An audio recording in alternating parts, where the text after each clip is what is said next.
Nanguna ang Cagayan Police Provincial Office at National Police Commission Region 2 sa isinagawang Public Safety Fair at Crime Prevention Symposium na ginanap sa Robinsons Mall, Tuguegarao City.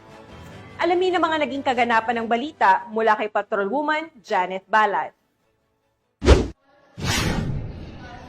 Bilang bahagi ng ika-31st National Crime Prevention Week, pinangunahan ng Cagayan Police Provincial Office at Napolcom Regional Office 2 ang Public Safety Fair at Student Crime Prevention Symposium na ginanap sa Robinsons Mall, Tuguegarao City nito lamang kalawan ng Setyembre taong kasalukuyan.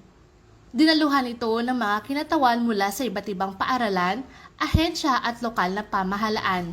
Tampok ang talakayan ukol sa cybercrime, droga, kontra-terorismo, fire prevention at tamang impormasyon, pati na rin ang pagpapakita ng rescue equipment at kakayahan ng emergency responders.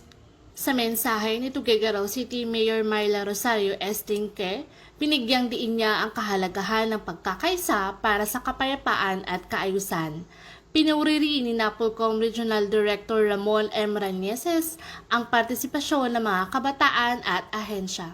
So we thank, of course, the PNP for allowing us to partner with them, and we also have our shortcomings, but we make sure that each agency actually gives his or her share of the responsibility to make sure that holistic ang approach namin when it comes to peacekeeping in our city. The safety of our residents is our priority. No?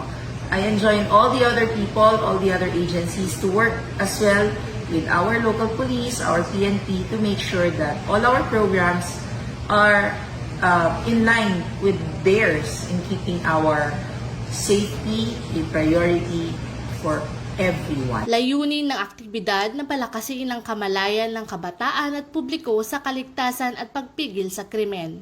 Sa pagtatapos, muling nanawagan ng Cagayan Police Provincial Office at Napolcom Regional Office 2 ng pagtutulungan ng pamahalaan, pulisya, paaralan at komunidad upang makamit ang isang ligtas at mapayapang pamayanan.